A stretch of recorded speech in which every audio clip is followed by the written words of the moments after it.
Zibbo. Amma yaada deebinee dubbata wal gaafannuu jira. Inni armaatti yaaddaas. Hanqar wanni tokko guddoo namaaf siifte beekta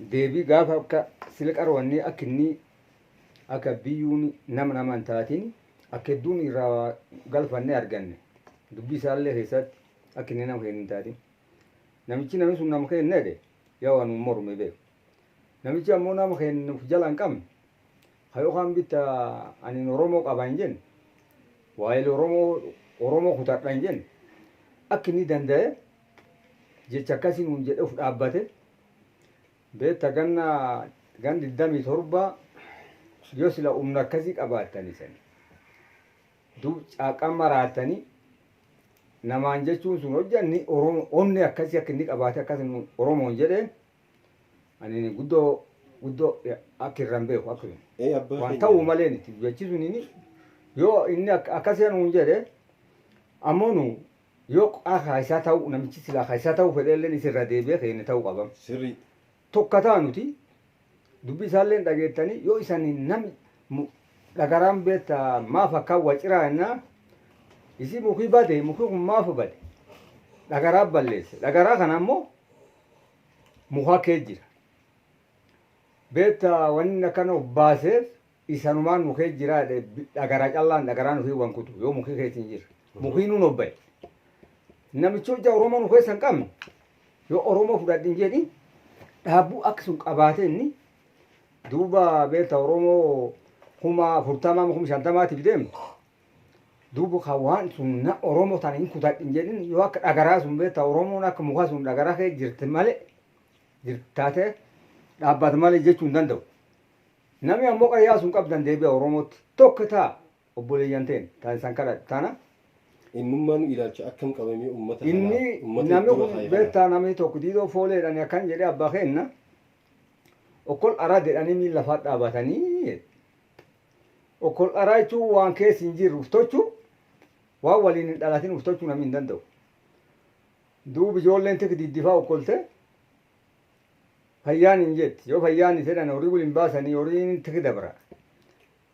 Ijoollee qayeettaaf ammanuma gabbaam okkolfachaa qoraattii kee jiru fakkaatti okkolfachaa tattaphata yoo sadoo taphatu yaa fudhate qoraattiin keessa hin jirtu ijoollee waliin akkuma silace qoraattiin yoo kee jiraatti ce'uu hin danda'u okkolii dharaa akkas okkolii dharaa hobsoban akkas namni kun dansaa nuuf fakkaatee akkan nu tolche abiyyuun kun akka dansaa uf tolchee qarummaa isaatiin uummatii cuftii jaalatee qarummaa isaatiin nu sobee sobni sidaamaa namni jaalaan kaa hojjaa siin mataa sirraa kutuu feet bakka mataan sun sirra cisuutti hin gartu sobni sidaamaatiin nu sobee dansaa nutti fakkaate okkol dharaati yookaan okkol dharaa jedhanii miila lafaa dhaabatanii amma lafaa dhaabate yaa dhaabatan minni akki isaa akkana tan fudhan nama kennaan itenne kan dharaa tataan sumaan seen taan lakkifne yoo akkas hin taatiin baattii qabna galata rabbii galchuu mallee paartii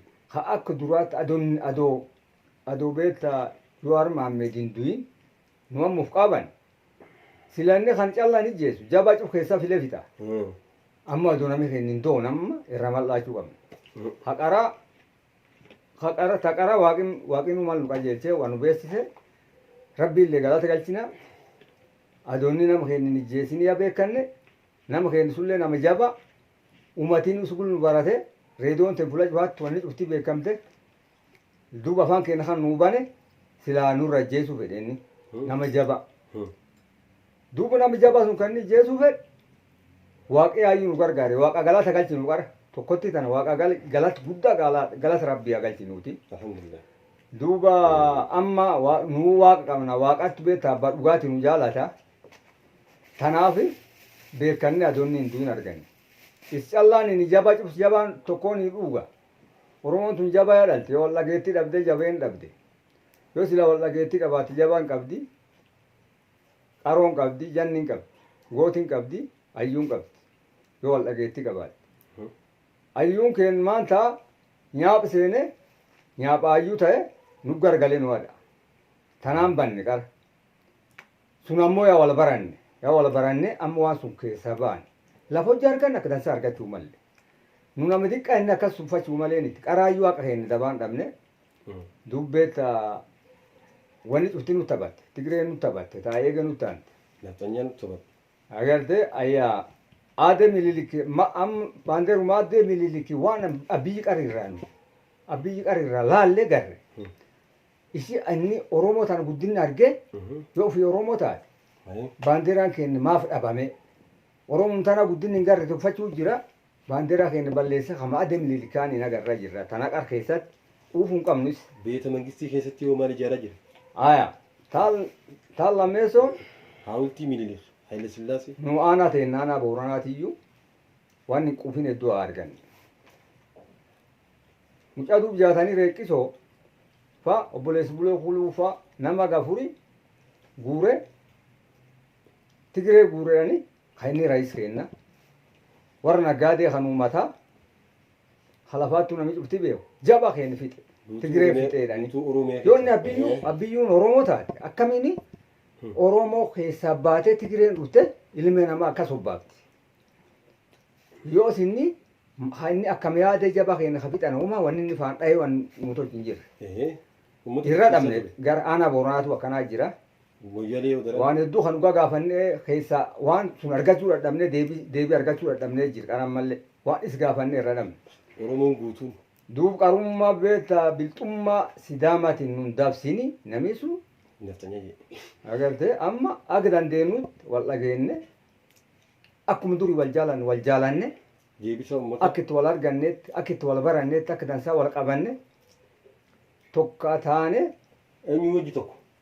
uummati Oromoo tokko ta'e uummati Oromoo tokko ta'e isa il tokko hollaalle rabbii keenya itti kadhanne baandeeraan keenya odaatti deebi'e agartee akka fedhii teenna akka Oromoon feetinuu ta'e akka daamti feetuuniti Paartiin filmaataa nu qophoite. eenyu nu mala Jawaar Maammed kan keeyyannamoo yoo kadhibiillee ni jira lakko Jawaar fulafiitu ejjaa akka itti wal gaafanneetti akka itti nuu ta'etti mal sun callaa jabaanne galgala boriillee yoo arraansin jenne harrumaallee la fudhachuu hin dandeenye harrumaallee raayisuun argachuu hin dandeenye yoo lallaafin ittiin qabne Nu doorsisa bara. yoo Oromoon gama biyyuu hin jirre yoo Oromoon gamta ka jiraate Eenyu dhageeffata? nuun arganne jechuudha. Tokko ibsan dhaggeeffanne. Lafoonni agarra irraasaa karaasaatti injiraan nyaatanii injijjaa'ee beela'ee rakkaatee ilmi gudee dhabbate dhiibii bu'ee caaphee du'ee Uummata Jedhsun. galitti ni lama kan sunuu mirgiroo jechuudha. Hawaasni waliin namaara. kanamitti du'e yoo maara argatin inni akka raayisaatti akka lallaafaa tokkootti raayis argate marcuma gubbaa taa'ee amma lakkinni nuun jedhe akkasuni akkasuma ammoo nam dhibuu malee haramaan hin jeebar. agarte akki jechi isa cuftii nu dhibuu malee inni nama akkas onne namni kun akka inni onne akkasii qabaate yookaan nurri jiraate nu Oromoo inni Oromoon itti nyaaphaa agarre isaan Oromoo jechuu yaalakimnee beeku qariin daganne okkol arahaaniin nu sobe nam ufii dansaa Siidaa miliqsiisee siidaa Oromoo adii gamtu jedhamu. Hayya. nu namne gar kennaa nu namni jechuudha. Waan jennaan namni sun doonaan qarooma namne. Namichi nam suni jeese nu namne jechuudha. An akkas qaba Obboleessa keenya. obboleessi keenya. Namni sun ammallee obboleessi keenya ilteen jechuudha. Dhiiga teenya. Lafee Dhiigateenya. Ija teenya. yoo isa sun ijjees duuba har'a nu tanaan qabnuyyuu boo calla namni boo'u. Namni hin boonne waa hojjata namni boo'u. Wayilla waa namu irra du'e illaa waa hin danda'u. Hin danda'u. Sirri. Nu silaa yoo silaa inni du'e boo malee waan dhibi hin qabnu har'a immoo mooraalii qabna malee. Inni nu hin doone mooraalii qabna irree qabna jechuudha. Hin ajjeesu irraa. Yoo inni du'e yoon boo'u jira namni boo danda'e namu du'e Yoo illee Oromoo nawwaala. kumni Kayraa feeta awwaala malee. shantamni yoo Oromoo kumni shantamti Miiliyoonni. dhumte Miiliyoon. miliyoona shantamman yoo dhume Joorni du'a. yoorni du'a. Sanyaanatti hin Tan. du'u. Sanyaanatti hin du'u jechuudha. Akkaan. Duuba akkasii akkasuma. Joora jeessu miliyoona shantama Oromoo fitu qaba. Akkaan. Duuba ilteen yoo sila illi nu baasee boo miilli nu cabsee illi nu baasee guyyaa suni agana irree qabaanneen dubbannu amma irree qabna fayyateen qabna rabbiin nu gargaare nagaheen qabna rabbiin nu gargaare obboleessa keenya hin doone obboleessa